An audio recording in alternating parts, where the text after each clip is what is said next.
Good day. It's not morning. Like, good morning. Yeah, you can tell I'm used to going live in the morning though. Good day. Good day is far more appropriate. All right, so I have to share on TikTok. So give me a moment.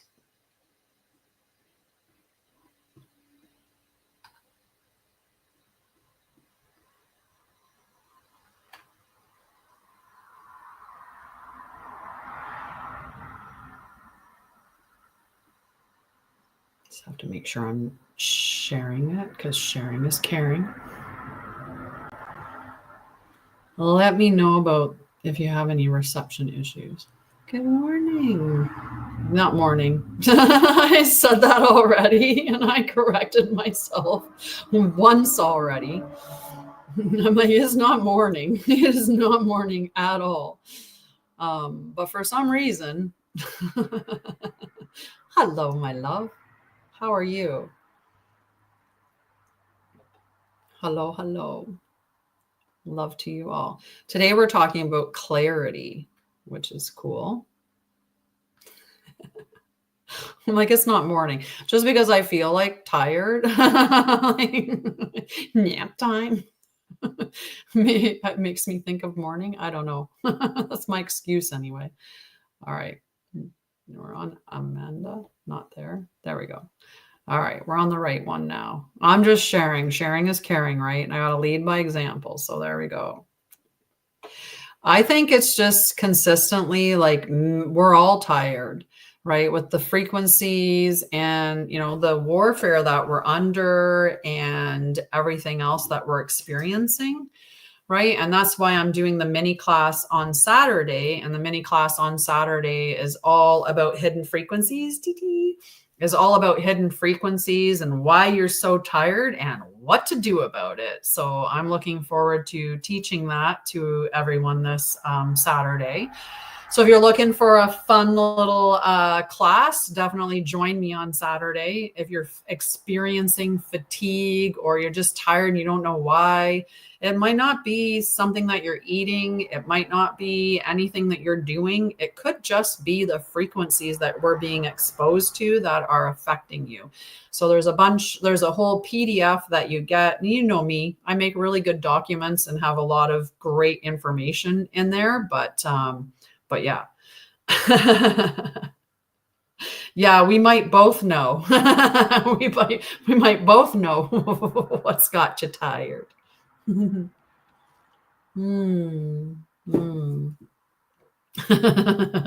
How are you doing, my darling? How are you doing, Crystal? How's work? How's everything? Hi, Kalut. Definitely stick around and hang out. So like I said, today we're going to be talking about clarity. It's actually, the episode is called The Sacred Order of Clarity. Beautiful. I love that. Everything is just one of those days, hey? So yeah.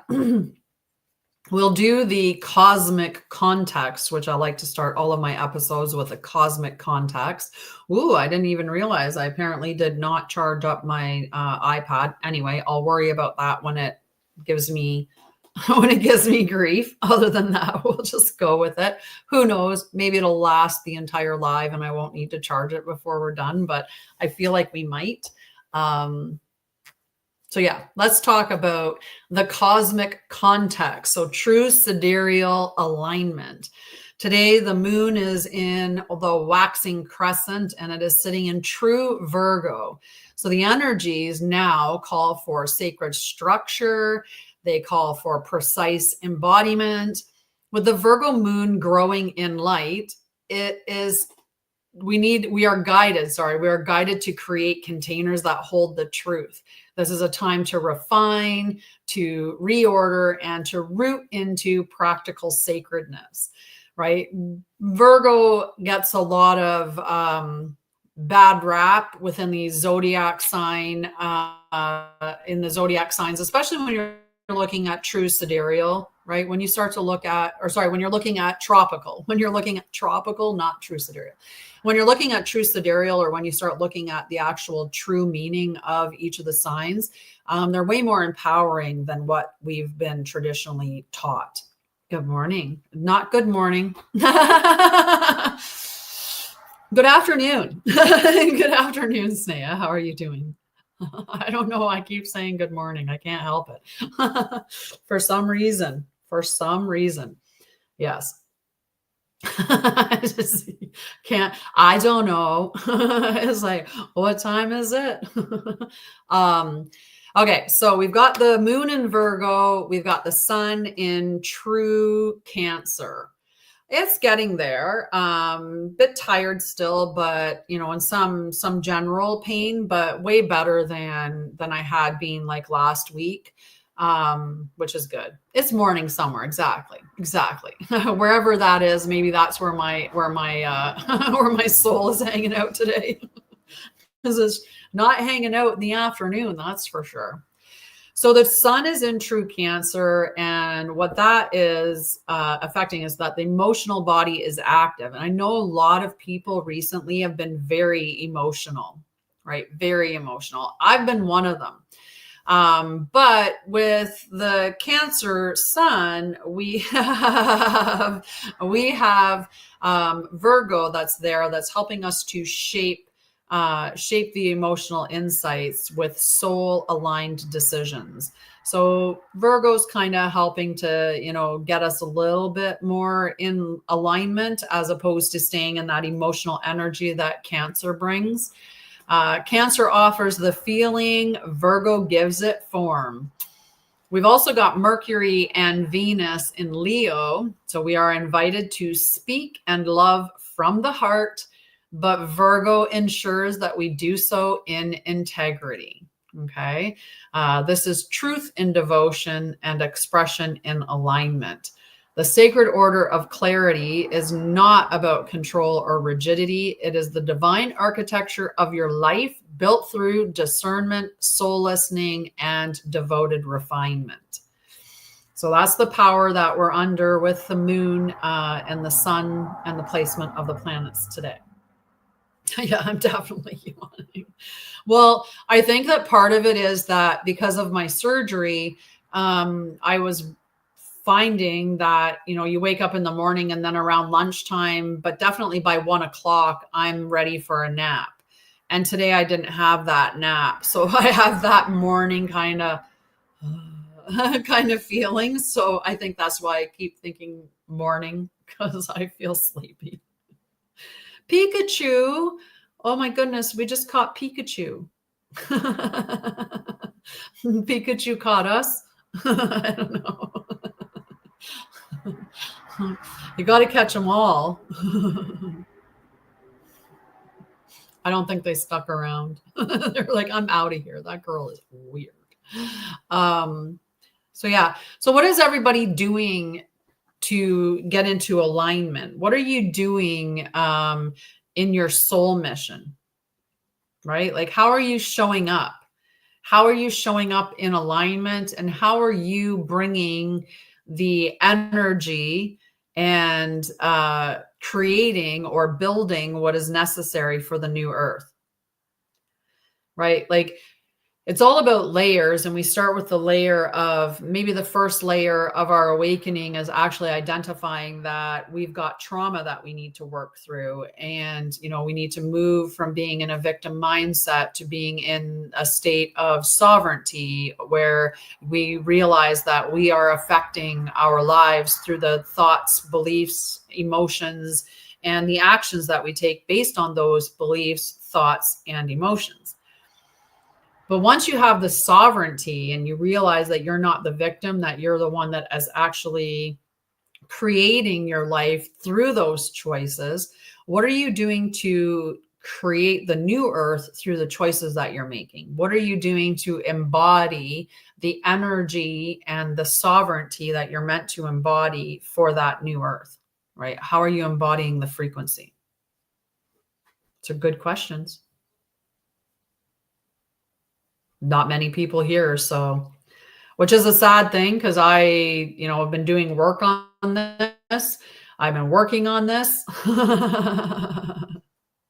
Right? I've been working on this on, calling the people to me, that are aligned with what I'm saying, what I'm, the frequency that I'm sharing, the information that I'm sharing, right? I've been spending time calling people to me for that. So, if this is reaching you, then there's probably a reason. There's a reason why my energy is calling you in. And, so there's something that I'm sharing that you're meant to hear. And maybe it's something that I'm sharing that you're meant to incorporate into your life to help you, right? We don't make the new earth by just thinking it into being, right? It's part of manifesting as the actual action, right? You have to take action. You have to show up, right? You can dream all you want. And it's I used to use this example when I would talk about, you're manifesting your divine partner. You can kumbaya it all you want. You can pray and you can, but you got to at least take a step in the right direction. You have to, for me, I live alone and I live in the country. So if I'm trying to manifest my divine partner, unless he shows up on my door, I'm not meeting somebody, right? Like, unless he shows up in my DMs or, something like that, like I'm not meeting somebody. And if you take somebody that isn't as, energetically active as I am, in the sense of doing lives online and, all of that stuff. If I wasn't going out and I wasn't doing the stuff online, how do I think that I'm going to meet that person? Do I think Saint Nick is my guy? Because maybe he's going to like pop down the chimney and say, hey, I have to actually do something. I have to take a step. Like I have to do something in the physical. So if we're trying to bring the new earth into being, what are we doing in the physical to do that? How are we embodying what we need to bring? And I started doing one thing, which was education, right? So I've been bringing education forward that is helping. And the other stuff that I do within Anshara'El is helping with ascension. It's helping people to know the truth, because half of the awakening is remembering. So when you remember the truth, right, that's a big part of it. So I do work in that area. I do work in helping to activate people and to guide them into alignment, right? Which is beautiful. What else do I do? Oh, yes. I also have sacred reciprocity at my site now.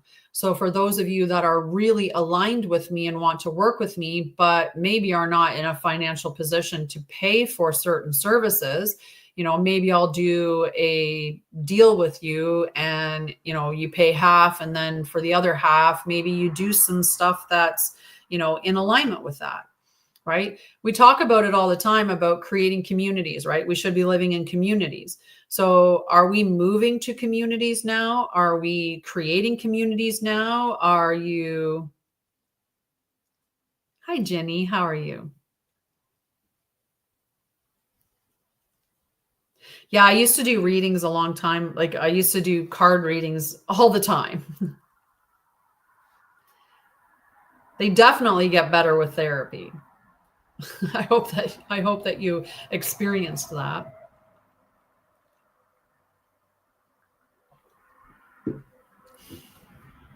Good. Good. There's certain things I know. When I know, I know. I don't back down on that either. Yes. It gets easier and easier, right? And when you realize that it's oftentimes that you become you're it's like that song, right? I'm the problem, it's me, I'm the problem. Right? And it's like the world is pretty chaotic and there's a lot going on out there. Aw, you're so welcome. Come and check in on the stuff that I have available at the website, Jenny. There might be something that might be aligned with you. I'm thinking more like a soul letter or an oracle voice note. Instead of doing a reading, that's what I do now. So I channel your oversoul and I deliver a message from your higher self and from your guide team. That's the soul note.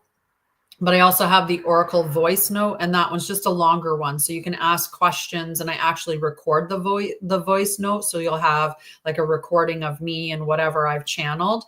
In the letter, you're just getting a written text. So it's a little bit smaller, but it's also less expensive as well.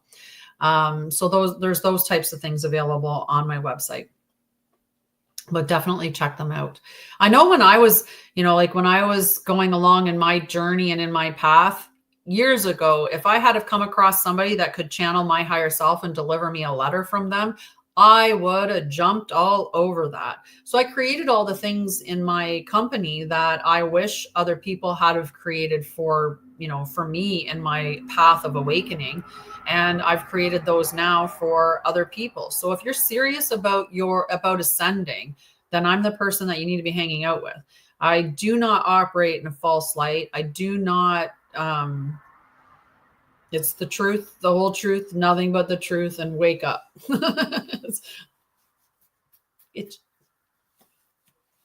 So how's everybody doing? How are you doing? How are you doing, Elizabeth? You're in the UK, right? How are things going for you there? Hi, Rhonda.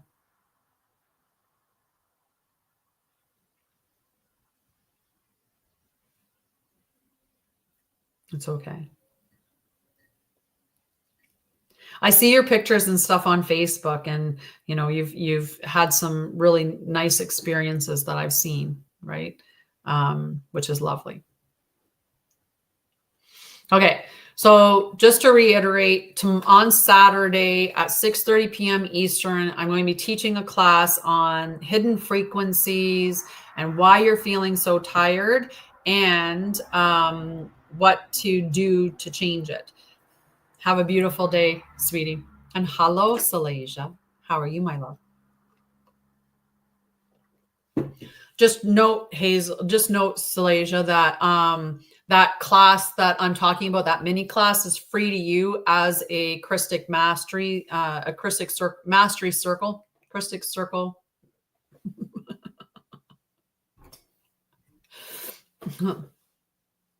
It's available free to you because you're a member of the group. Put it that way. The Christic Mastery Circle. It's $22.22 Canadian, which would probably be around $12 or $15 for you, I think.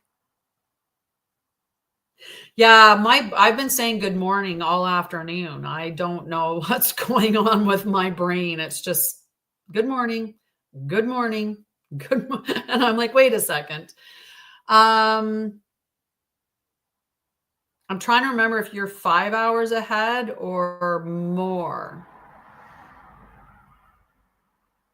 Through the website. And the beautiful thing is that I will be doing a recording of it, Elizabeth. So in the event that you can't make it live, you'll get a PDF, you get the decree, and you'll also get access to the recording for a little bit. Okay. So it's 9 p.m. now. So it'd be at 11 then. 11:30 then. So it might be a little bit late for you, but like I said, the recording would be there. So you would have access to the recording for, I think I'm going to put it up for 72 hours or whatever. So you'll have 3 days following the event to watch the recording, and you get the guide, right? So the actual PDF file, which has everything in it that I'm teaching. So yeah. Yeah, and it's going to be a beautiful course. It's talking about all the different ways, all the hidden frequencies that we're dealing with. Because many of us will think that the fatigue maybe has to do with stress, or maybe the fatigue has to do with health issues, or maybe the fatigue has to do with stuff that we're eating. It's called Hidden Frequencies. I'm going to pull it up here on the website. Nope, not that one. Not that one. We'll go to this one. Which tab? Which tab do we want to open? I have a few open. But this way here, I can tell you the exact name of it. Hi, Leslie. So it's called The Hidden Cost of Frequency, Why You're So Tired and What to Do About It. That's what it's called. So The Hidden Cost of Frequency. Hello, how are you?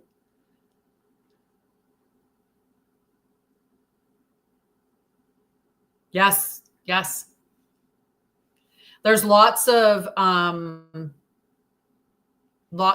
just looking at, you have like little cute little icon beside your name, which I wasn't, level 39 icon. Okay. Yes, like the different frequencies of music. Absolutely. So there's like a lot of different frequencies that are out in the world: EMF, 5G, Wi-Fi, radio waves, microwaves. Like there's frequencies everywhere, but that's not the only thing. The class is 6:30 on Saturday. 6:30 Saturday.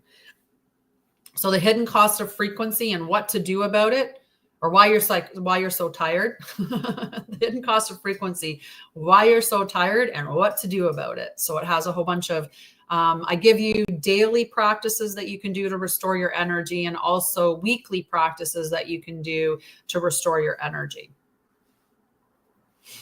I know, I'm super excited to teach it too, because half the time the stuff I'm teaching is for me as well, you know. I have to keep reminding myself of these things, right? It's easy to, you know, just get going in a different path and, you know, dropping some of the practices that you should be doing every day. Yay! I am. Hello, Teresa. I was just talking about the class that I'm putting on Saturday. So on Saturday, it's an event that I'm hosting through my website. It's on Zoom at 6:30 p.m. Eastern, and it's the hidden cost of frequency, why you're so tired, and what to do about it. So super excited about that. The other things that are coming up that I have coming up are, one is the Bridge to Light Phase 2, and then the CARES program. It's on the events tab. So if you go to the menu, the events tab will have it listed there. And yeah, it's going to be, you get the guide, you get like the PDF file for it, you get the sigil and the decree, and you get to watch the recording for 72 hours. I think I'll have it share a link that's shareable on YouTube, so that you can just watch it on YouTube for 3 days afterwards. For those that maybe can't make the live is why I'm doing it that way. For members of the Christic Mastery Circle or the Guardian Pathway, this is a free session for you, because this is your live for the month. Each one of those groups gets a live each month. And what I've decided to do is open up those lives for people that just want to drop in and attend that. And I have some big ones that are coming up. Let me see if I can find the tab that has the information on that. If not, I'll open up the tab, but just give me a second.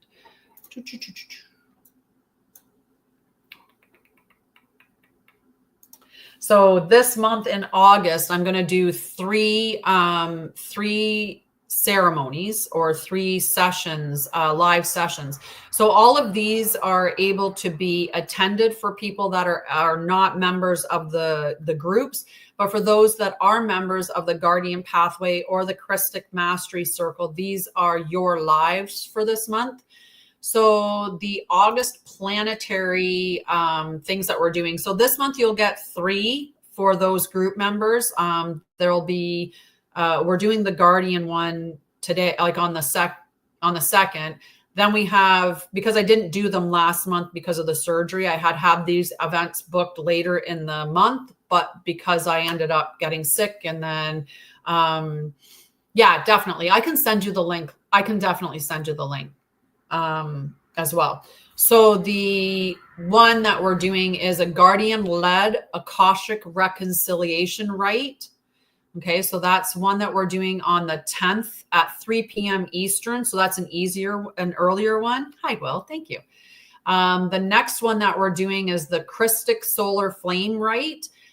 So this is, I am the solar heart of the one, and we're doing that on August 18th, and that'll be at 7 p.m. Eastern. And then the final one that we're doing for the month will be the Womb Waters and Magnetic field harmonization. Okay. Yay.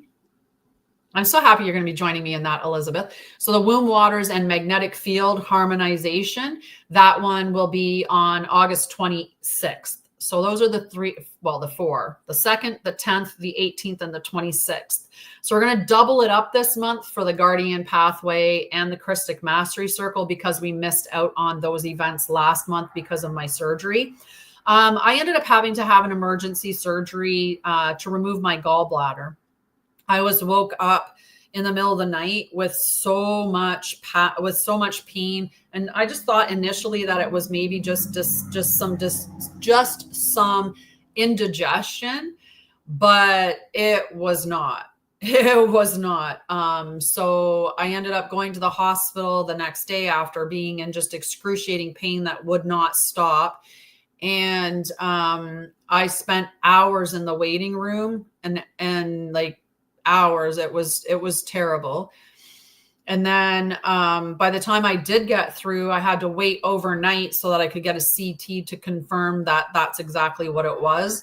And sure enough, once they determined that that's what it was, then I was put on the docket to have a surgery and have it removed.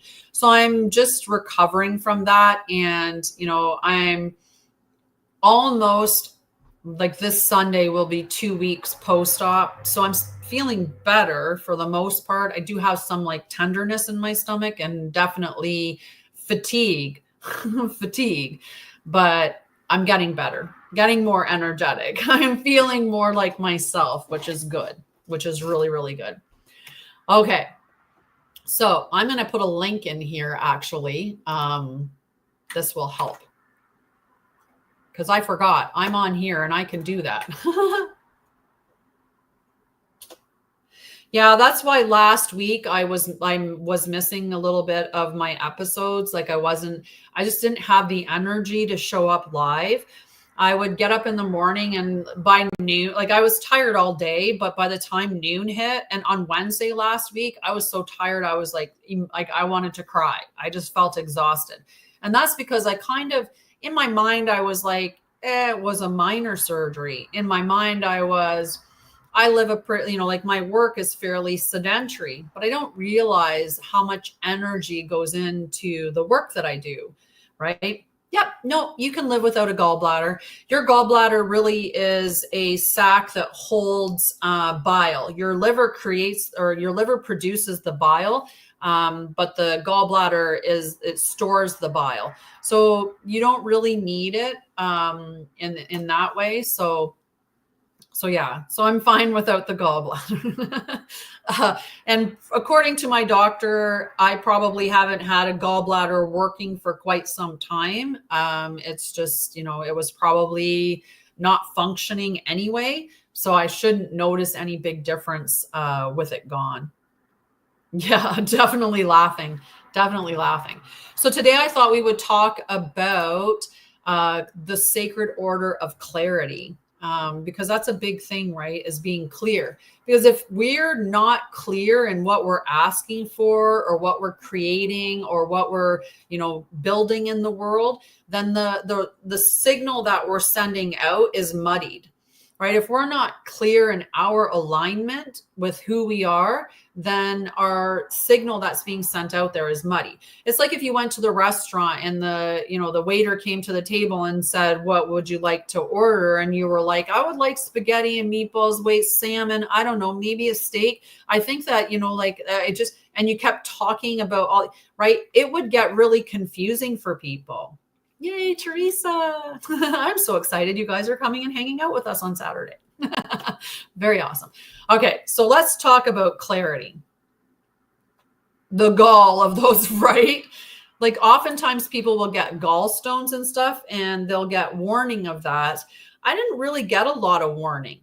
That was the weirdest part about it. Like I got told years ago that maybe my cholesterol was high. And when I'm talking years ago, I mean like 16 years ago, I got told, but my blood pressure was great.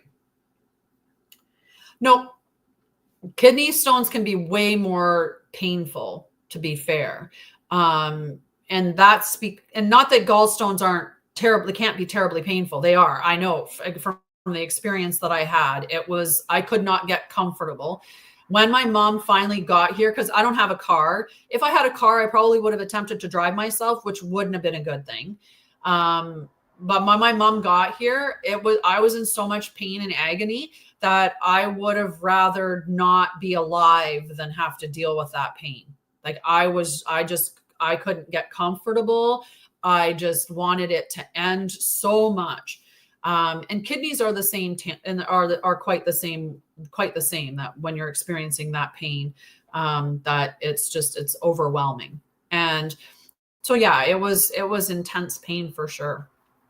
But I have never had kidney stones to be able to say the difference between the two. I've only experienced gallstones. So, and then the gallbladder doing its thing. Hi, nice to see you too, Hannah. Well, if you, I love that you're following me. Come and hang out with me. I'm trying to unmute that because I don't know why it says you can't see that. Time is moving differently, right? Time is definitely moving differently. Oh, you accidentally muted her. Perfect. You unmuted her. Oh my God. She's trying to unmute your comment and then accidentally muted. It's okay. We got you. So we're doing I was talking about that I'm doing a class on Saturday, which is called The Hidden Cost of Frequency and why you're so tired and what to do about it. Right. Yeah, no, we both did the same thing. I think because I unmuted the comment and then she ended up muting because the timing of it all. If I didn't play with buttons, my mods would have an easier time. But they do try to silence us. Absolutely. But I've decided that's not going to happen anymore. I actually say a decree every day abolishing anything that means to dampen my signal or to restrict my voice or to restrict my lives in any way. Right. And we should all be working on that. They can't stop us, right? They really can't stop us. We're far more powerful than they think we are. So we've got that going on. On August 6th, the Bridge to Light Phase 2 begins. This is a course that is all about oversoul embodiment, about living from divine will and from operating from that creation from your oversoul. What is your divine mission? What did you come here to do? And how can you embody that on a daily basis? So it's a really powerful course and it follows the Bridge to Light Phase 1. And that's one of the things that I've decided to keep as a gift for those that sign up for the Bridge to Light Phase 2 is that you will be given Bridge to Light Phase 1 for free. And that's an $888 gift for free. So I also have a scholarship that's available for all of the larger stuff that I do. Anything that I offer on my website, there is the option of sacred reciprocity. So if something, let's say you wanted a soul alignment session, and one of the most expensive soul alignment sessions that I have, I think is $200 and some dollars. So if that was something that you were like, I'm totally in alignment to do that, and I really want to do it, but I'm not financially in that particular space to do that, then we can talk about what can you do financially and what can you do in terms of sacred reciprocity. Because in order for us, I love that one, the little mermaid one, in order for us to bring the new earth here, we have to start creating the systems that we are meant to function under. So we know in the Christic way or in the divine way that we're meant to live, we're not meant to pay for the necessities of life. We're not meant to pay for food and housing. We weren't born to have to work to survive, like literally just to survive. We were meant to survive and to work to thrive, or not even to work, to be creative. So it's supposed to be sacred reciprocity in the sense of,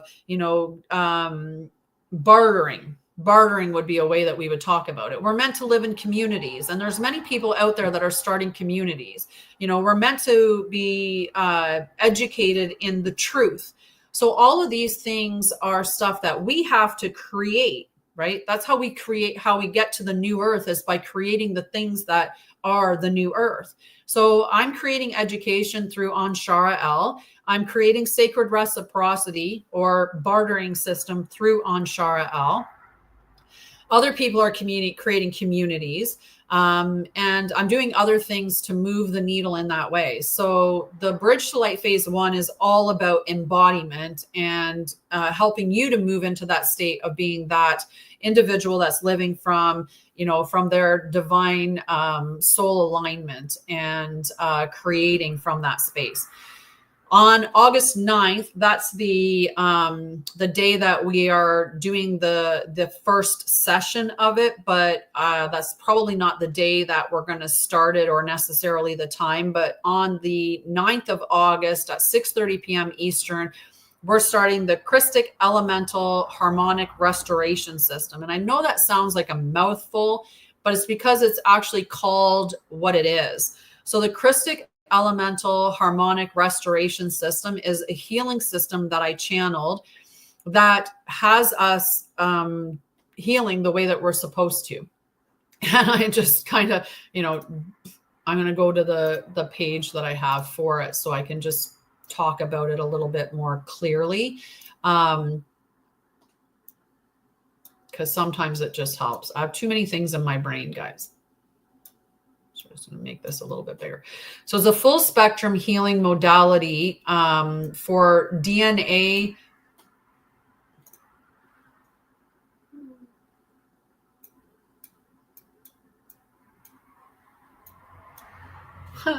Interesting. So it's a full spectrum healing modality designed to restore beings to their original divine blueprint. So it integrates Christic harmonic frequencies, elemental source forces, sacred geometry recalibration to activate multidimensional alignment with the source creation codes. Okay, so I know that sounds like a mouthful. So it's a full spectrum healing modality for DNA repair, dimensional and sovereign reality creation. And so you get to learn about sacred geometry. You get to learn about the elements and how to use them in healing. You get to learn about tones and sounds and how, frequency is a healing, is effective in healing. So all of that, and that starts on the 9th. If you want more information, the best thing to do, if you're interested in taking the healing course I've channeled, the Bridge to Light phase 2, which is all about embodiment, or any of the other offers I have, the best thing to do is always to just book a free call. Hello, Petito Sue.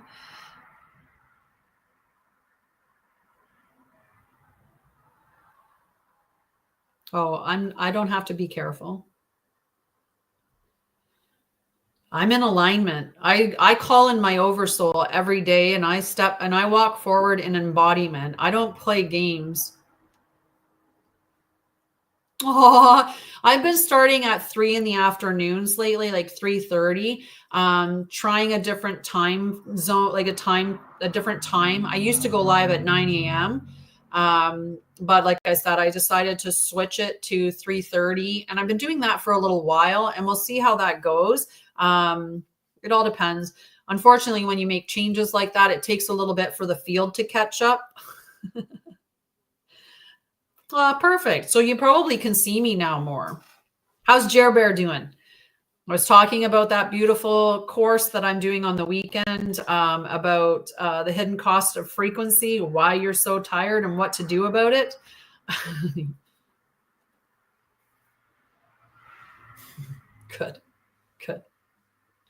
Good. All right, let's talk about the topic at hand, though, because today we're going to talk about the sacred order of clarity.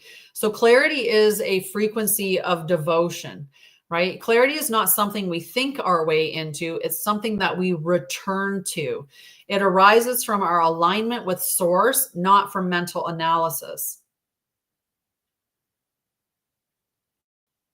Some slacklining. Ooh, nice.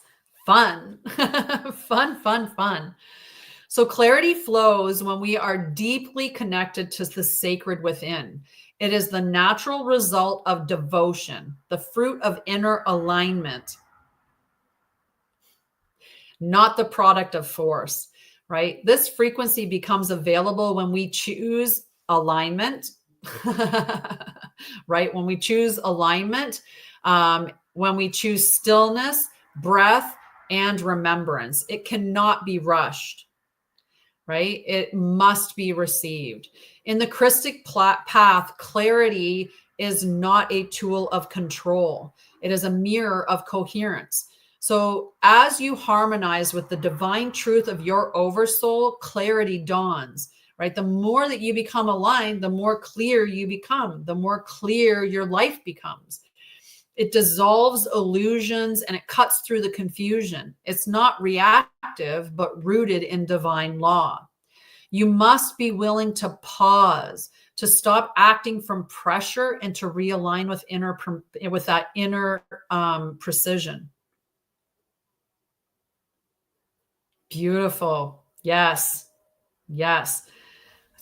Breath work is one of the most powerful tools that we can have, right? And I'm glad that you still do that, because what ends up happening for a lot of us is, like, when I was on my healing journey, and I was doing all the mindfulness and the breath work and the meditation and all of that, and then you get to the point where you feel better, and often what people do is they stop doing the things that got them to the place of feeling better.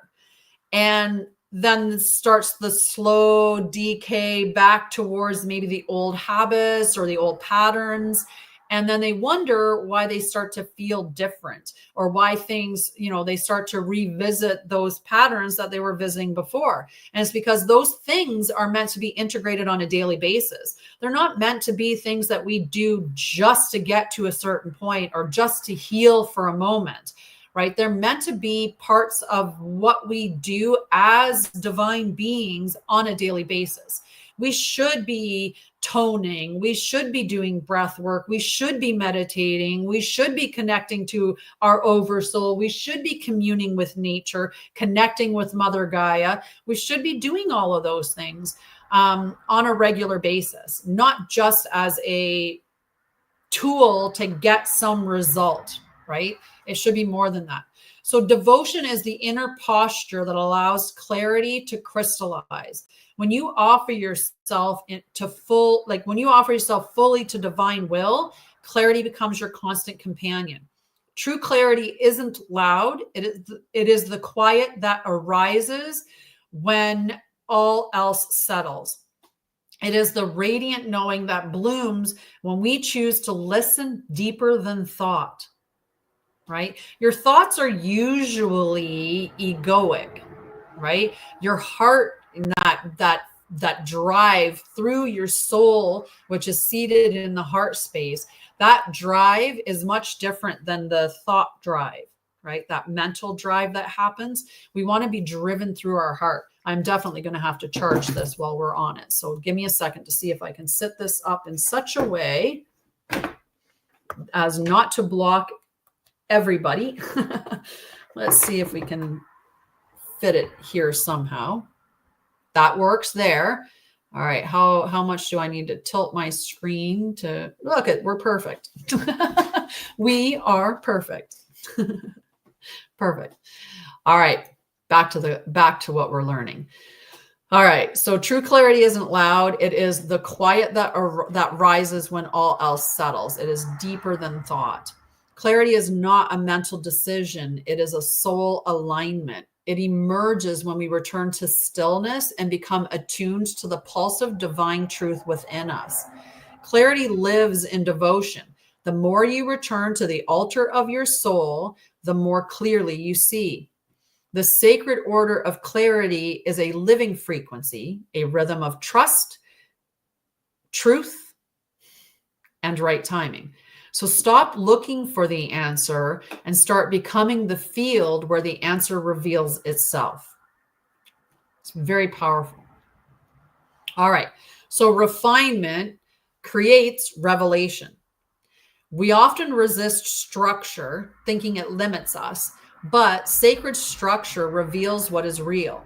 We have to balance between the masculine and the feminine. The feminine would love to be in flow all day. Let's just do what my heart desires and just follow what flits my fancy, what sparks my interest. Let's just do that. But the problem is when we do that, we often drop those things that need to be held in structure. And that masculine energy needs structure. It loves structure. And we are meant to be divine union, sacred union within the balance of the masculine and the feminine energy. And when I'm balanced within my energies, between the masculine and feminine energies, when I'm balanced in that, then I'm available for sacred union with somebody else, right? It doesn't matter if you're a girl. We all have masculine and feminine energy. Even Source is masculine and feminine energy. Source is the combination of the Christos and the Sophia energy, right? The divine wisdom of Sophia is not to be overlooked, right? We've long since in religion had the divine feminine removed from scriptures across the board, right? Well, unless you got somebody to help you with that, you might have to anyway, right? And there's nothing wrong. And there's nothing wrong with not liking certain things that we've dubbed as masculine and looking for someone as a masculine who's willing to do that. That's fine. But we are sacred union within ourselves, right?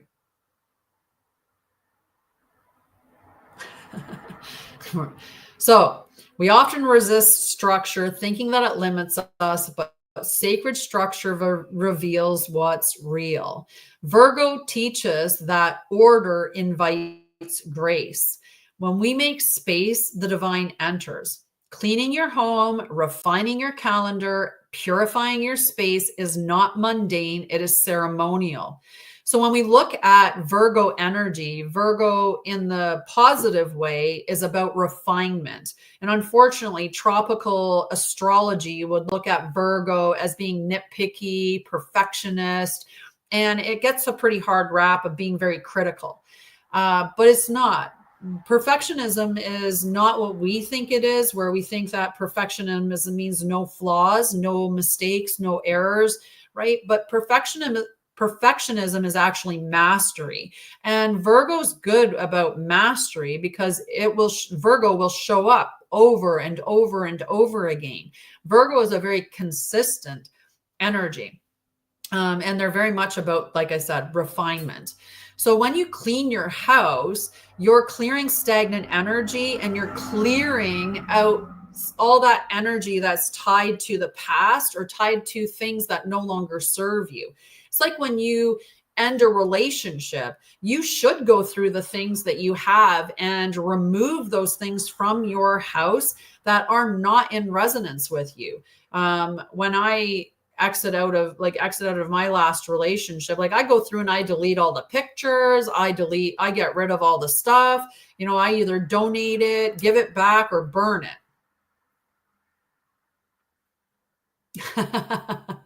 But you can overcome that. You can overcome that.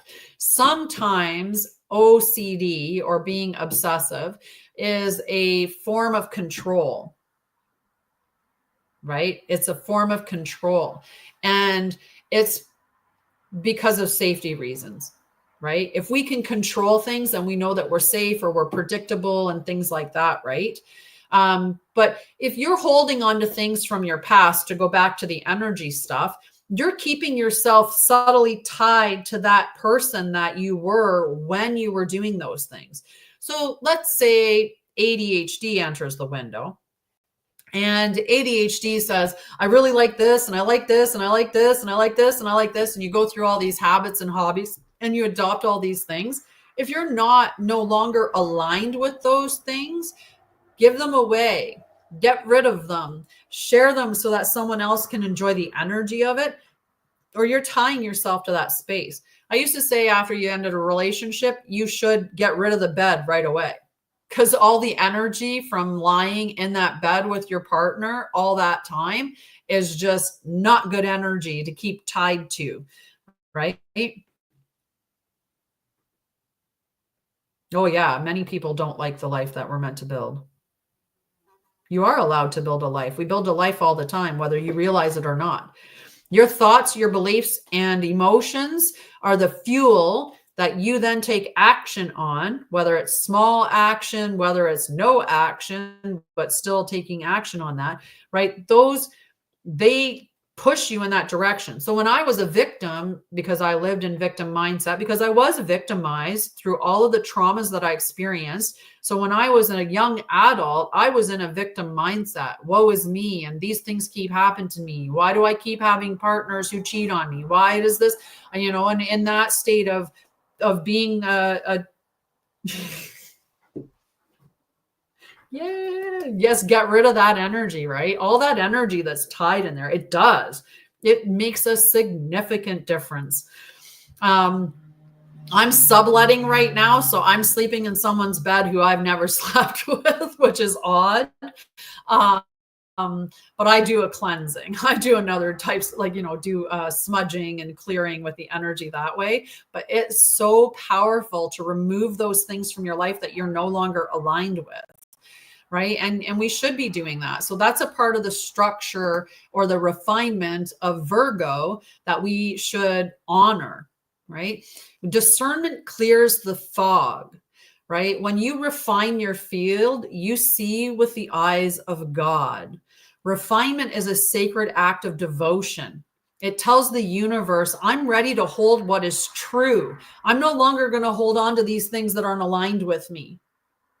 Right. And I've reduced my stuff so much over the years. I literally have, I think, 6 totes and 3 large suitcases, maybe a couple extra things could be classified in there to capture all of my dog's belongings, because he has his bed and, his food things and his toys and stuff like that. So I do carry that stuff with me as well. But my personal stuff can be packed in 6 tote boxes and in 3 large suitcases, which is going to be further reduced while I'm here. I've made a plan that during the time that I'm staying here, I'm going to refine my stuff even further. Without refinement, clarity gets lost in the noise. You're really muddying up your signal. If I'm holding on to all these old pieces of me, then my field doesn't know what I'm actually trying to call into me. If I'm sitting here, in the past, I worked with trauma and mental health, and way back, even further than that, nursing and working in that space, right? And if I stay tied to that, then my signal that I'm sending out might be the signal of maybe she's a nurse, maybe she's a trauma healer, maybe she's, but meanwhile, I'm talking about ascension. And that's all that I want to be talking about is ascension, right? Yeah, I don't have fears like that. I don't even hold concepts like that. Right? One thing that I'm very aware of is who and what I am. And I am a divine being. I am a supreme architect. And I'm one of few supreme architects that are incarnated in the world right now. There are many divine architects for sure, but there are few supreme architects. And I know that's who and what I am. And knowing that means that in my belief, in my knowledge, is that the only thing that can harm me is God, right? Is God. That's the only one that has any power over me, unless I give them power. Now, if I give up my power through fear, through victim mindset, through, living small, through, agreeing into lies and misconceptions and stuff like that, I'm the one that's opening myself up to having those attachments or those negative consequences of that belief system.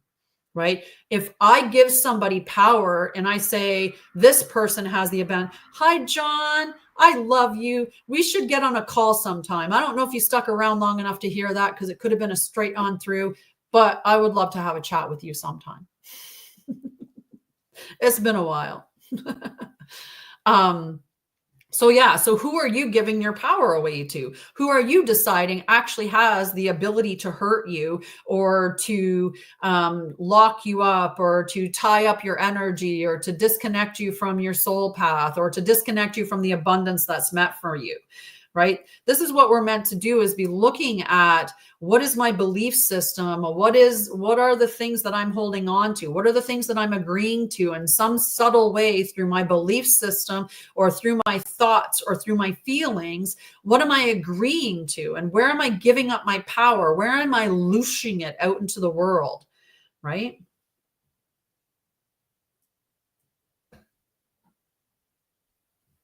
Yeah. And you have to call that back. It wasn't, when we look at it that way, me, in my honesty, right? In my honesty and my genuineness, I've trusted people, right? I trusted my ex, Dave. I thought that he might be the person that I was going to, spend the rest of my life with. And I've done this with other partners too, where I thought they were the one.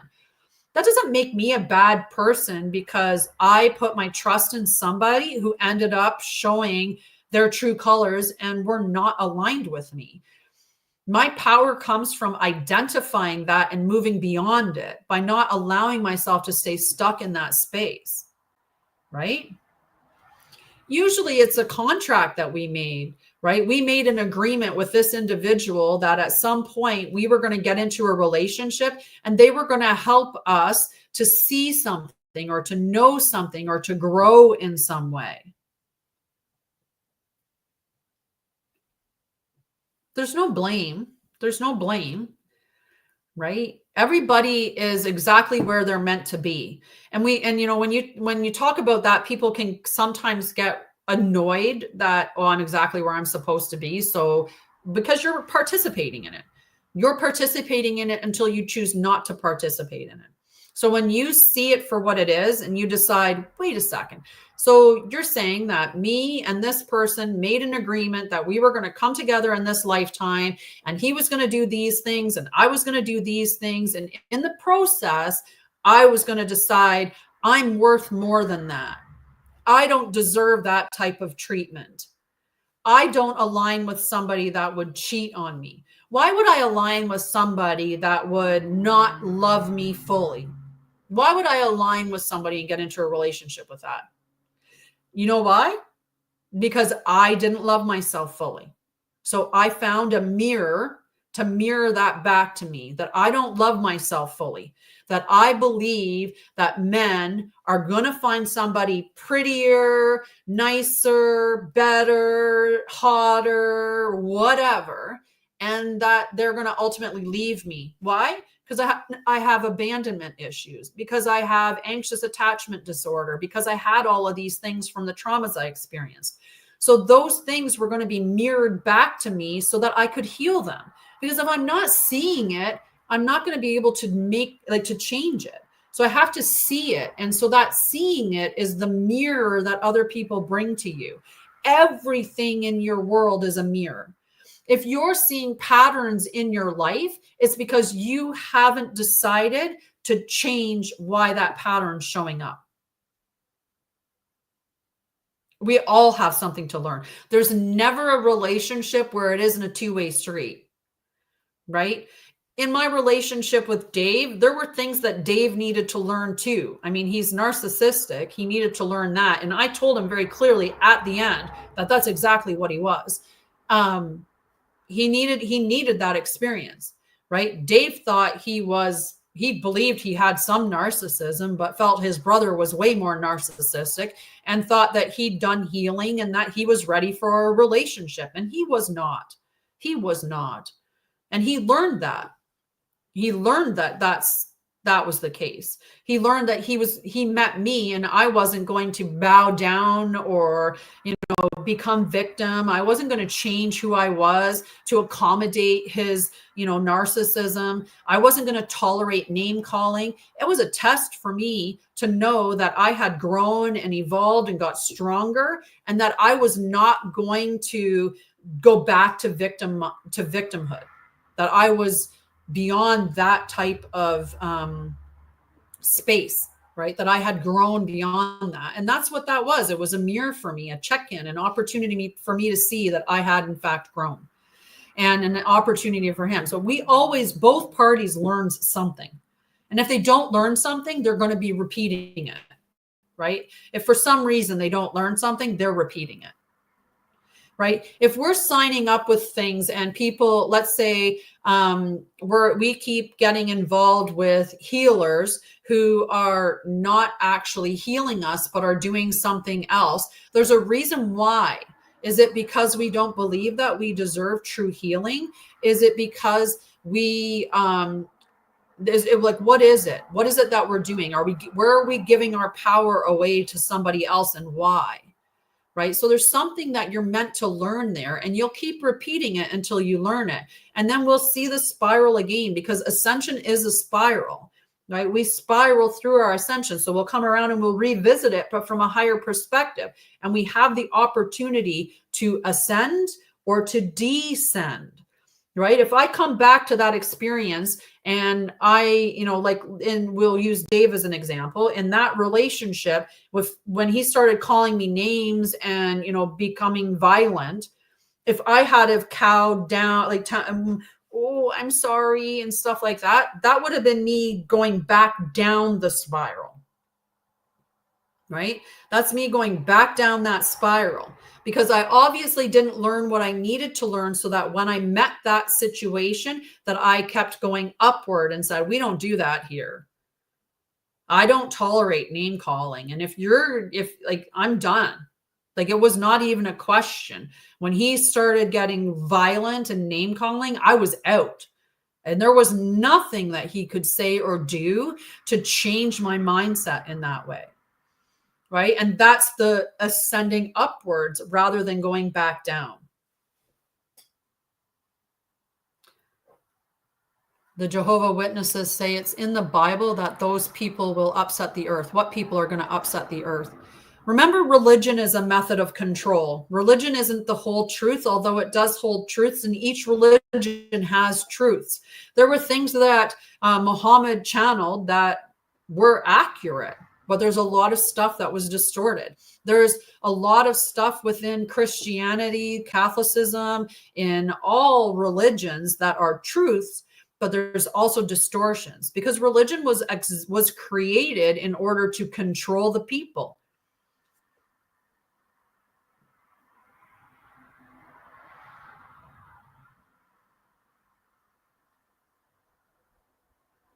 Oh yeah, no, there's a lot of false light out there.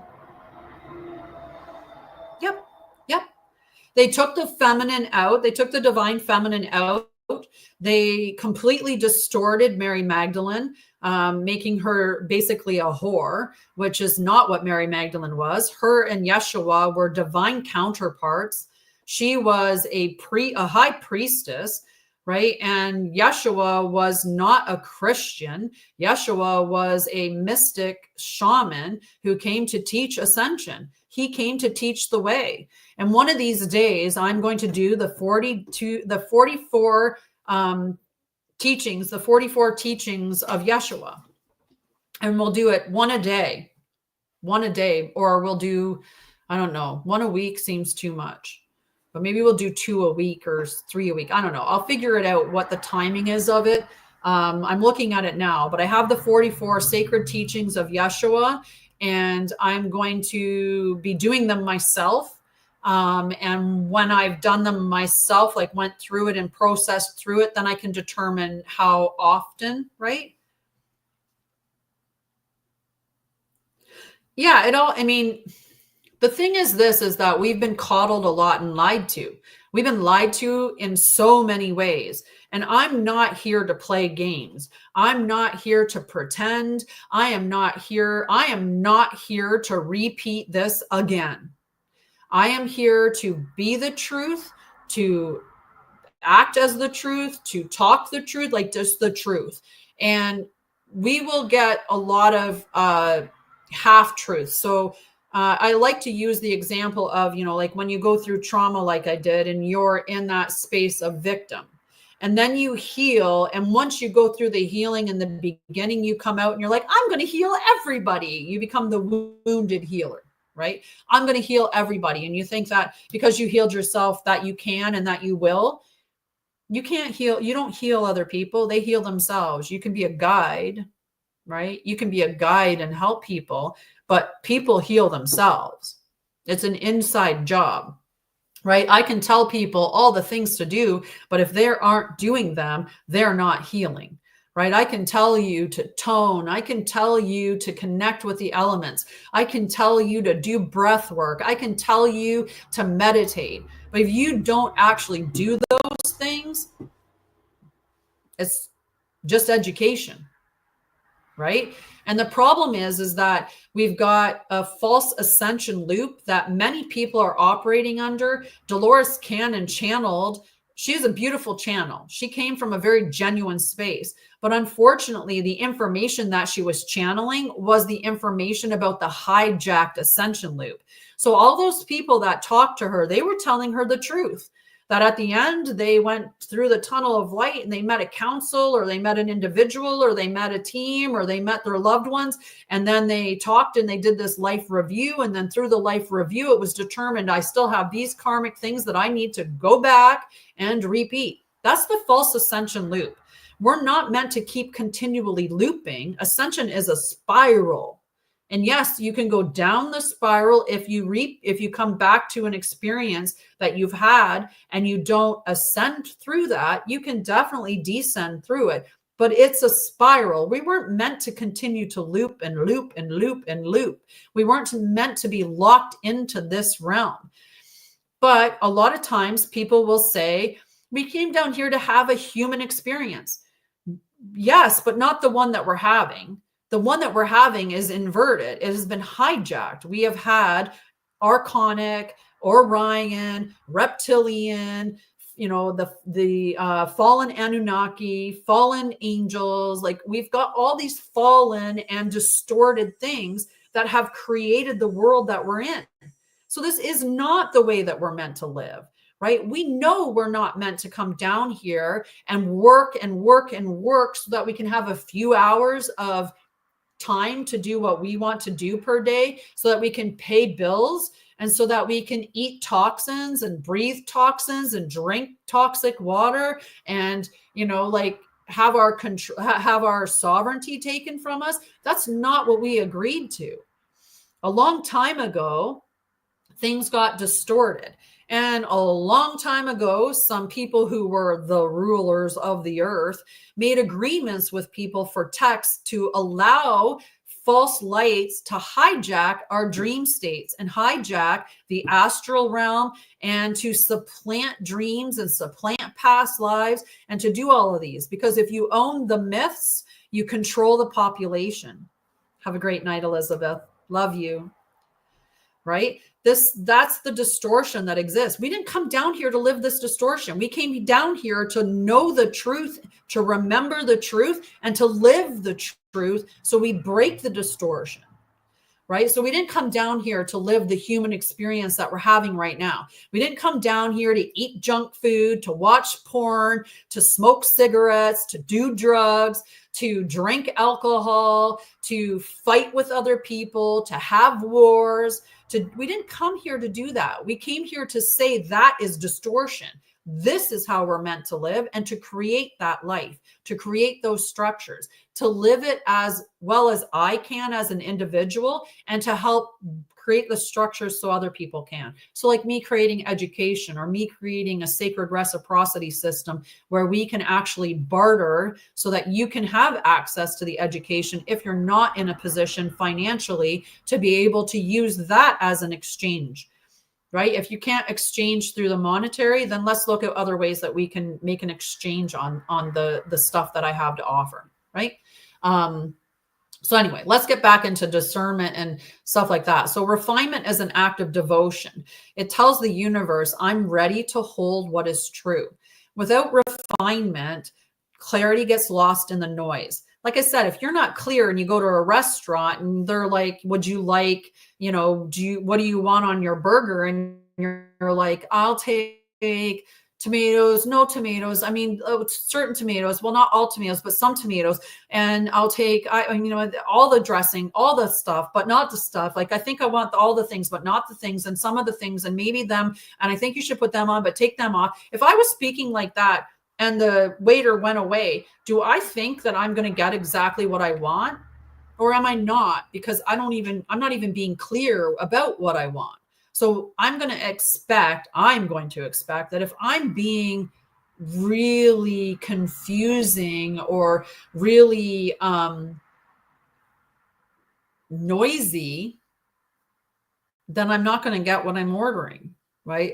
It's not going to come back clear, right? So we have to, we have to look at it that way. So you don't refine because you're broken. You refine because you are sacred. Refinement is not about removing who you are. It's about removing what you're not, right? So truth requires a container. Truth is not meant to flow untethered. It needs a vessel, a sanctuary to be held, anchored, and expressed. And you are the vessel. Just as water needs a cup to be poured, truth needs a structure to be embodied.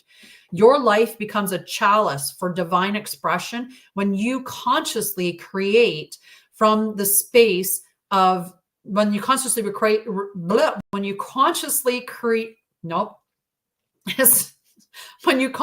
build the spaces to receive and carry it. This is not about the rigid rules or suffocating systems. It's about creating form that honors the formless. So to be a keeper of truth, you must be willing to build altars with your choices, create time, space, and devotion for truth to land. You have to establish rhythm and ritual, not out of obligation, but as a scaffolding for your soul's voice. And you have to speak the truth even when it shakes your foundation. And then you allow the new foundation to emerge from that clarity, right? We are meant to speak the truth. And many of us have persecution wounds. We have witch wounds. We have wounds from lifetimes before where we were harmed for speaking the truth. So many of us feel that, oh, I can't say that. I can't speak that. And even on here, right, there's so many censorship that goes on, right? Like if we're on here, how many people say grape instead of rape?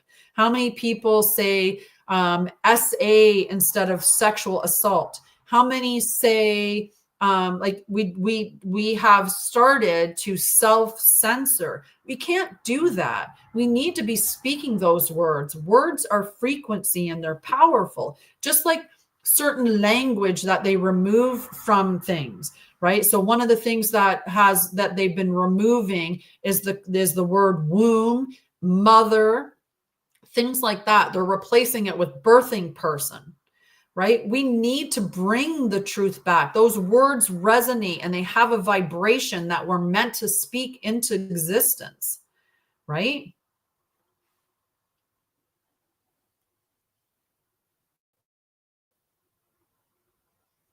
Yeah. So when your calendar, your words, your business, your relationship become containers for divine integrity, you activate Christic coherence across lifetimes, not just this lifetime, lifetimes, right? This is how your clarity becomes a world others can live in. Sacred order is not a cage. It is a template where the voice of truth and the breath of truth resounds and multiplies. So you have to ask yourself, what parts of my life are leaking power because they have no container? What sacred structure am I now called to build to hold the light of my next embodiment? Right? So doing rituals, I do rituals all the time. I say decrees all the time. And rituals, like this morning, I did a ritual. I set up a crystal grid. I lit a candle. I burned incense. I spoke a decree, right? I did all of that. And those are the things that we're supposed to be doing, right? We're not supposed to be, there's a lot of things I could say we're not supposed to be doing, but let's stick to the content. So clarity thrives in containment, not restriction, but refinement. Let your devotion shape the spaces that allow truth to become real. Without a vessel, energy spills. Without clarity, power leaks. To walk your divine path, you must build the container to hold its frequency. Clarity demands commitment. This is not control, it's consecration, a holy promise to live what you came here to be. Your words, your calendar, your rituals, your offerings are all containers for the divine. If you don't build it, the energy dissipates. If you do, it multiplies. Sacred containers protect the flame of your clarity. They allow your light to serve with impact. What sacred container do you need to build in your life right now? Right? So that's a powerful question for you to consider. So the order of clarity is a pathway of grace, right? I'm going to pause for a second there and take a sip. Yeah, it's not very hot. It's not very hot, guys. But I'm still gonna drink it. So grace is not granted by effort. It arrives through the right relationship with divine truth. The sacred order of clarity is not a rigid doctrine, but a living invitation to dwell in a frequency of trust, alignment, and coherence. So if you came here with a voice that was meant to sing, that was meant to tone, that was meant to bring these powerful frequencies into form, but you never sing, then you're not going to be bringing that coherence or that clarity or that relationship that you were meant to bring, right? You're not going to be bringing what you agreed that you were going to do in this earth, in this time. So the pathway is where sacred law meets daily life, where the soul blueprint organizes the outer reality through attuned, embodied presence. Grace flows when clarity reigns. When our field is clear, our soul's truth becomes the organizing principle of our actions. The sacred order is not given by external systems, but revealed through the flame of internal alignment. It is the symphony of self-responsibility, divine timing, and intentionality. When you walk in this order, life moves through you with precision. You no longer question your direction because you have become the compass. Last week, we talked about the path. I did a little mini thing because I didn't end up doing that live on Tuesday. So Tuesdays, I just packaged that as a short session and dropped it here. And it's about you are the path, right? It's not your need to go find the path. The path is within you, and it's the aligned action taking that is how the path reveals itself through you. So again, go back to that. You walk in this order. When you walk in this order, life moves through you with precision. You no longer question your direction because you have become the compass. You are the path. You are the way, right? So clarity removes static, allowing grace to flow like a clean stream through a purified channel. In this path, you become the order. Your breath, your choices, your rhythms echo the harmony of your soul. Okay. So grace is the reward of coherence, and coherence is the result of living in clarity. The order is not outside you. It is you when you stop abandoning yourself. So this is the sanctuary where form meets freedom. This is the sacred cadence of a life built from within. This is not about perfection or rigidity. This is the grace of divine order. Flow meets form, emotion meets embodiment, and chaos becomes cosmos. You are being realigned with the order of your own soul's design. This order is not external. It is not imposed. It is revealed through the light of your own remembrance. When you live in clarity, you become trustworthy with divine power. Grace flows where there is readiness. Clarity creates the readiness for grace to land. You are not meant to chase alignment. You are meant to become a sanctuary for it. So you do not create clarity. You remove the distortions until it shines through. So like I said, again, I've done so many jobs. And if I'm putting out information out there that I am, a truck driver, or I'm a backhoe operator, and I'm putting out information out there that I'm a nurse, and I'm putting out information out there that I'm a trauma healer, and I'm putting out information out there that I'm an ascension mentor, my signal gets really, really confusing then. Because then God's like, well, what am I supposed to give you? Or what is supposed to show up for you? Like, do you want a job driving a backhoe, or do you want a nursing gig? Do you want to work with people in trauma, or do you want ascension? So if I'm trying to be an ascension mentor, I need to focus on ascension. But I did do a really great job operating heavy equipment. And I was really, really, really good at driving a dozer and grading things. I drove a tractor with a disker on it. I drove a rock truck or a wiggle wagon. I drove a packer and a dozer in the time that I operated heavy equipment. And I was really good at grading to code. There we go, to code. I'm a good dozer too. That's the only dozing I want to do now. That's the only dozing I want to do now, is a nap after lunch. Exactly. So for me, so it makes sense to become clear, right? To become clear with what in alignment. So your alignment, when you're in alignment, then other things align with you. There. All right. So we got an embodiment practice, because I love to do an embodiment practice. And we've also got some questions. So the questions that I have, which is what is commonly asked on this topic. So what if I restrict or I resist structure or planning? So what if I resist structure or planning? Structure isn't the problem. Distorted control is. Sacred order is supportive, not restrictive. When aligned, it brings ease, flow, and confidence. Okay, so that's important. How do I access clarity when everything feels foggy? 1, return to your breath, body, and truth. 2, clean your space. Maybe there's energies that are attached to the stuff that you're carrying around with you, that you're hoarding or holding on to, that is not aligned with you. And that's just creating confusion or distortion in your signal, right? So just let go of that stuff. Write, walk, ask, what is the most loving step I can take right now? Static. Exactly. It creates static in your signal. So what is the most loving step I can take now? Clarity becomes presence.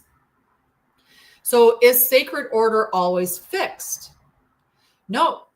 Order is living. It breathes with your evolution, but it requires your presence to remain attuned. If I say to myself, I'm going to get up every morning and I'm going to decree this, and I start and I'm doing it from an aligned, embodied space, right? I'm aligned and I'm like, yes, I'm going to get up and I'm going to say these decrees. If about 6 weeks into doing it, I'm sitting there and I'm just getting up and I'm like, it's homework. And I'm like, oh, all right, this again.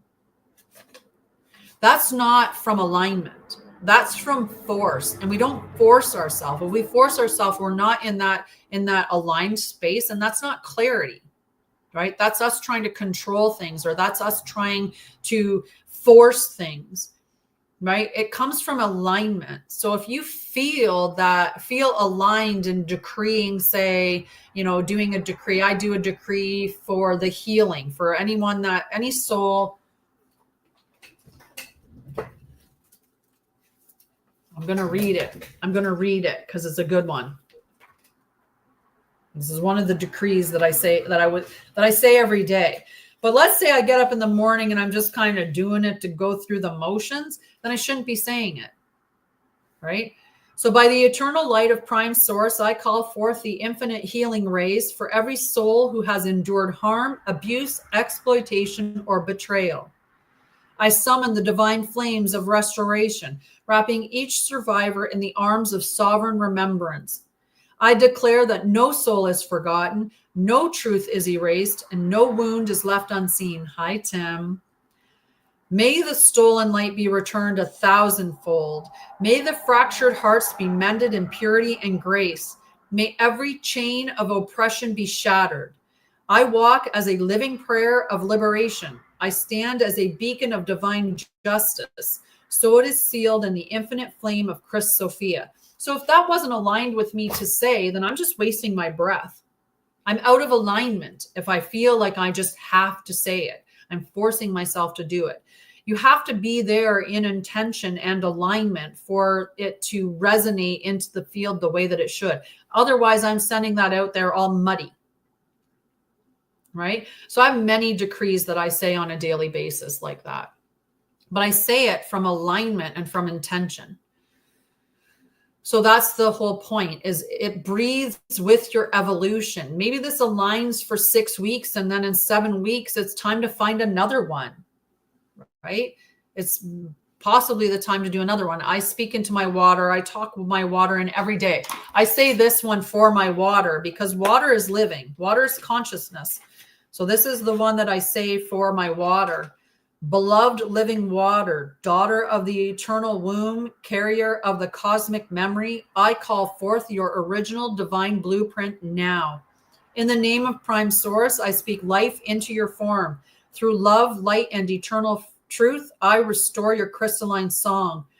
By the authority of my oversoul and through the Christic flame I walk with, I command all distortions be dissolved, all artificial frequencies released, and all structures repatterned to your highest divine harmonic. May your waters now remember the stars. May your flow now carry codes of healing, abundance, remembrance, and divine sovereignty. You are no longer forgotten. You are holy. You are alive. You are free. And so it is. And I speak that into my water every day. But it's from an aligned space. It's not from force. So it requires your attention and your presence to remain attuned, right? It requires your presence to remain attuned. So how do I know if something is true clarity or fear? Clarity is calm. Fear is loud. Clarity holds peace even when it asks for courage. Okay. I was just about to cancel the request to join. So can I find clarity in chaos? Yes, if you stop trying to control the chaos. Right? Clarity arises when you surrender to what is true now and take the next loving step from presence. Right? It doesn't do you any good to lie about things, right? I've been very honest about, the situations that I've been in, right? A couple of months ago, I did a donation thing to try to generate the finances to pay rent, because I had been living with my mom, but I could no longer stay with my mom. And I had like 2 weeks to find a place, and it wasn't something that I was expecting. So I didn't have the funds to pay for first and last coming out of that. So I did that. I asked humbly and clearly from a place of sovereignty, but being very honest about it. It would do me no good to be acting like nothing was wrong or like everything was a-okay, right? That's just not acknowledging the truth of the situation. And you can acknowledge the truth, but do so from an empowered space. Just because I didn't have the finances or the resources doesn't mean that I'm not abundant or that I'm not in alignment or that there's something wrong with me, right? So stepping from that space of sovereignty while asking is a beautiful space, because you show other people what they can do or how to navigate through those types of experiences. All right, let's do our embodiment practice. Okay. So the one thing that we're going to do is create a sacred space, right? So how do we create a sacred space? Some of us have sacred spaces. Now, my desk is not just a desk, it's also my altar, because I don't have a lot of additional spaces to set up an altar right now. So this is my sacred space. Now, okay, I can lift it up. I already have a candle going. It says it's a good day to have a good day. So listen to that. It is a good day to have a good day. Right? Powerful. What other things can we do to set a sacred space? Well, we could have crystals, which I have quite a few. I have a copper crystal. I have pink rose, pyrite. Oh, I have a nice raw amethyst that I got. I have a bag of clear quartz. That's 7 little clear quartz chunks in it. I have selenite. I have a bunch of different crystals around. So you can look at the properties of the crystal and pick the proper crystal that coordinates with whatever practice that you're doing, right? So I'm gonna definitely keep the amethyst around. I love this chunk of amethyst, and even the copper. We'll just keep them all. So we've created a sacred space. Another thing about creating a sacred space could be smudging it to clear out any stagnant energies. Do make sure that if you're smudging, that you're doing so from a space that honors where that information comes from. Now, I look very white, but I am status Mohawk First Nation Turtle Clan, and I have learned through the sacredness of my culture how to smudge appropriately. So I'm not appropriating anything here. I just wanted to be very clear with that, because people will sometimes make an opinion based on appearances. So smudging could be something that would be beneficial to do.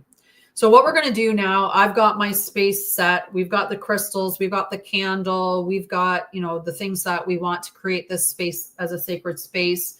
I was thinking about lighting some incense, but we're going to forego that for now. So what we're going to do right now is we're just going to breathe, right? We're going to sit quietly and we're going to breathe slowly and deeply, right? So just in through the nose, out through the mouth, in through the nose, out through the mouth, in through the nose, out through the mouth. Now close your eyes and you're going to visualize a temple forming inside your heart. Clear, ordered, radiant. You're going to say aloud, I align with the sacred order of my soul. While you're sitting here, you're going to ask inside or inwardly, what is the next step I am ready to hold in clarity? Just listen and receive. You may receive in sound, you may receive in symbol, you may receive in feeling. Right? And this is where journaling comes in, where journaling is important, because you can write those things down. Okay. You can write down what is coming up, what colors are coming up, what sensations arise, what the information is that you're receiving. And write everything down, because you might think that it's your ego speaking or, something else, and you might not give it the credit that it deserves. But allow whatever comes through to just come through without judgment. Review it at the end. If it makes you feel like whatever comes up when you ask that question makes you feel like you need to move, then move. Allow yourself to do what rises. Let your body become the answer, because we're meant to embody and take action on these things, right? So if it comes through your body and you feel this notion to move, maybe you feel like an engine started in your heart when you ask, what is the next step you are ready to hold in clarity? Maybe it's pushing you forward because there's some things that you need to release. There's some things that you need to let go of because they're no longer aligned with you, right? So then allow yourself to do that.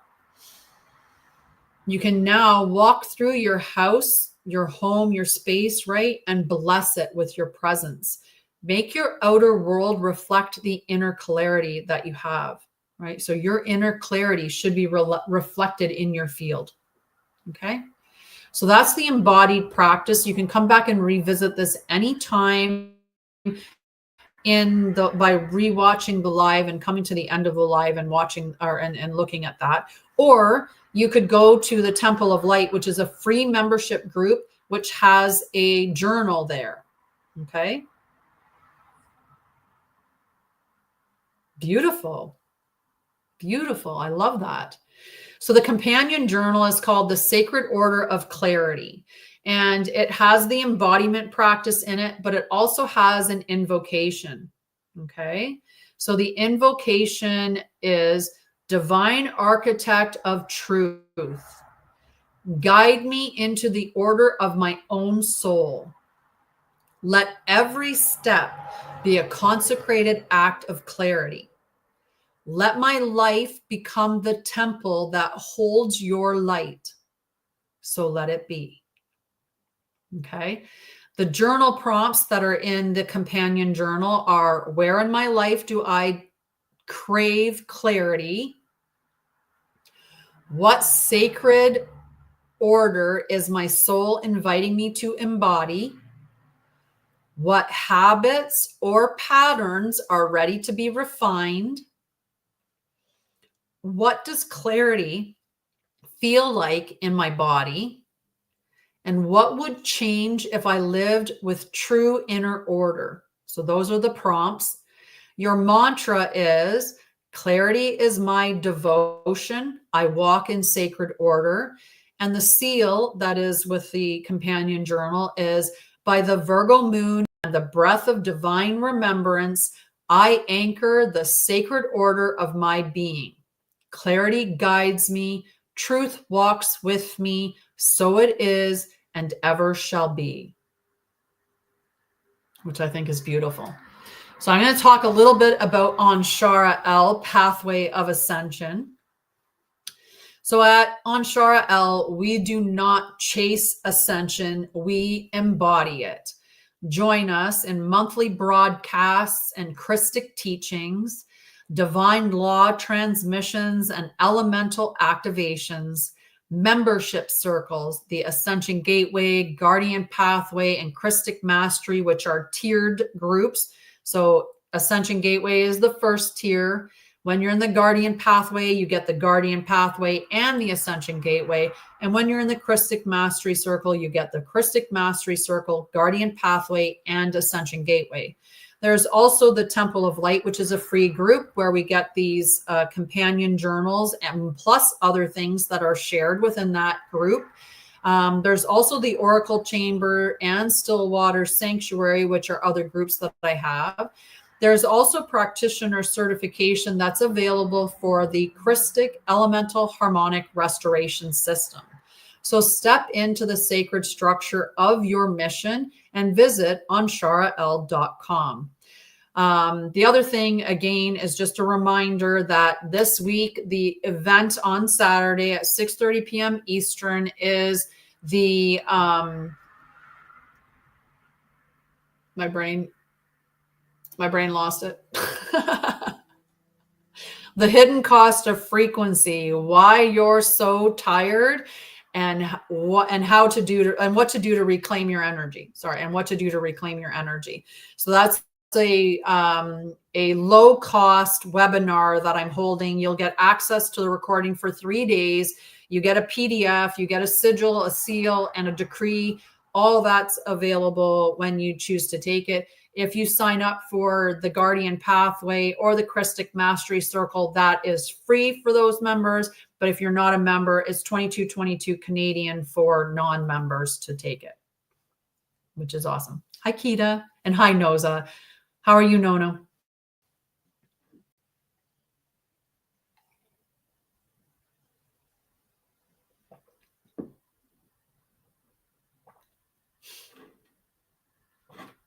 Yeah, I'm Mama Bear.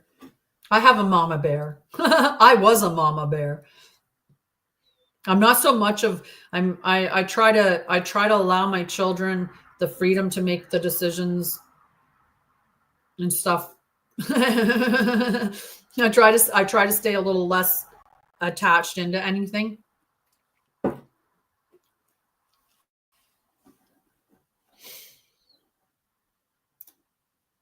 So there. How's that? How do you feel about all that information? Any questions that came up for that I didn't answer in the questions, or anything that you want to know about me or Anshara'El or any of the services or products that I have? Do know that I have 15 books published and more coming. So you can always, that's the importance of the frequency, right? That's that clarity, right? There's a reason I use the words that I use, right? Because their frequency is important. They ring a bell in you. It's like dong, dong.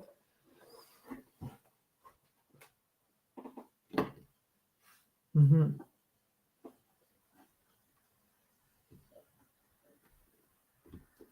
Very on target. Ding. So yeah, if there's any questions that anyone has about any of the product services or me or anything like that, feel free to ask now. Or if there's anything that you're looking for, do ask, because I'm always willing to create education or, things like that are aligned. I do have a book that's available on my website that I would like to plug, since we're here. Yep, the webinar on Saturday is 22.22 Canadian, which is really inexpensive for what you're getting for it. Like I said, you get 3 days access to the recording. You get a PDF that covers everything that we cover in class. You get a sigil and a decree for what we're doing. You get daily practices plus weekly practices. So it's pretty awesome. He's pretty awesome. Oh, yeah. We have to be careful what we say about ourselves, because we're spelling, right? We're spelling over our lives.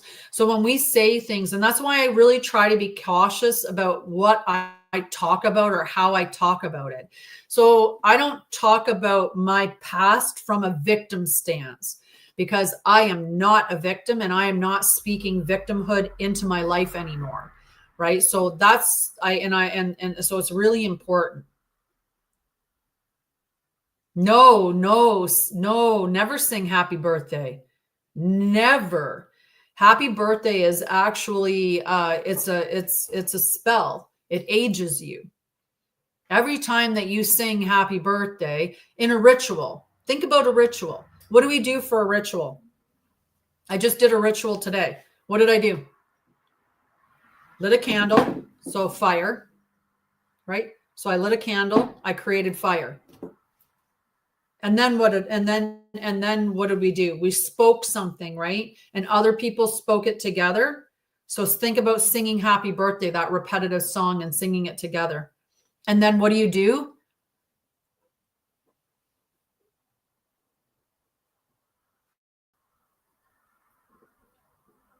Yeah. Yeah. You're just signing up to age. That's all that you're doing when you're singing happy birthday, is you're agreeing to age another year. So I definitely wouldn't sing it daily. The bangs. Tie them back. Yeah. I don't let anyone sing happy birthday to me anymore. I don't even celebrate my birthday. It's just a day. It's just a day. Other people want to celebrate my birthday, and if they want to, that's their choice to do so. But I ask that nobody sings happy birthday to me, because I don't listen to that. My mom's now finally good with it. She's understood that I don't do that. One day I'll have her convinced not to listen to happy birthday or sing happy birthday herself either.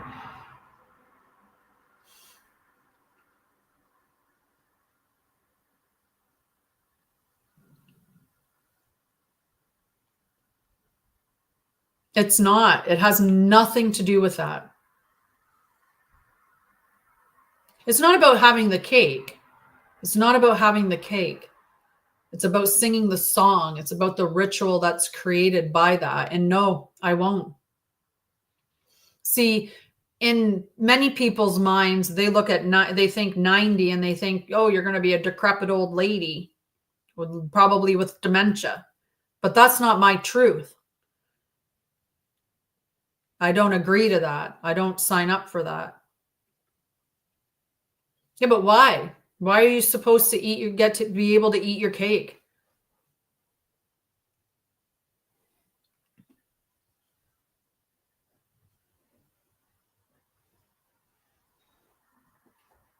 Right? Like there's so many things that are, yeah, those are just, yeah, I just eat cake when I want to eat cake. I don't have cake.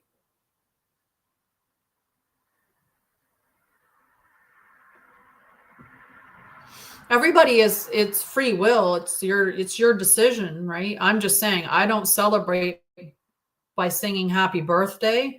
Doesn't mean I don't have cake on my birthday. I just don't sing happy birthday. I don't agree to age a year. Just, I don't agree to sing that song. And yeah, I don't live by that either. I don't believe that I have to age in that way. I don't believe that I have to decline and decay, right? I created the Christic elemental harmonic restoration system so that we can align with everything.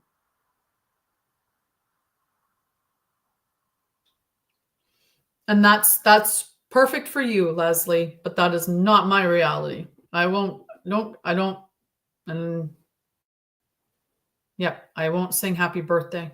I won't let people sing happy birthday to me.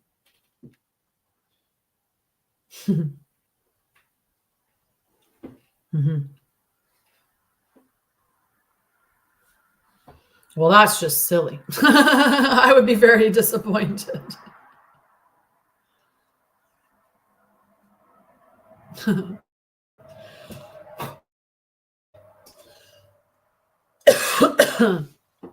figure I might as well blow the candle out. Alrighty. Well, you guys, I absolutely love you. Please check out the things that are available at Anshara'El. If you have any questions, there's a link on everywhere now. I put a link on the main page. So there's a link there that allows a free call, a free clarity call. If you have any questions about my products or services, or you want to talk about sacred reciprocity because, maybe you're interested in the Bridge to Light phase 2, or you're interested in something else that I have and want to talk about sacred reciprocity as a part of the, the transaction. Any questions that you have, just sign up for that free clarity call. And just definitely go check out the website. And thank you so much for hanging out with me today. Do leave a comment and let me know what you think about the recording. If you're catching the recording, I always respond to my comments when I see them. I respond to them. But I love you guys, and I hope you have a beautiful day. Mwah. And we'll see you guys who signed up for the hidden cost of frequency, why you're so tired and what to do about it. I will see you guys on Saturday. Unless I see you before. Mwah. Love you guys. Have a beautiful day. Bye, Teresa. Love you.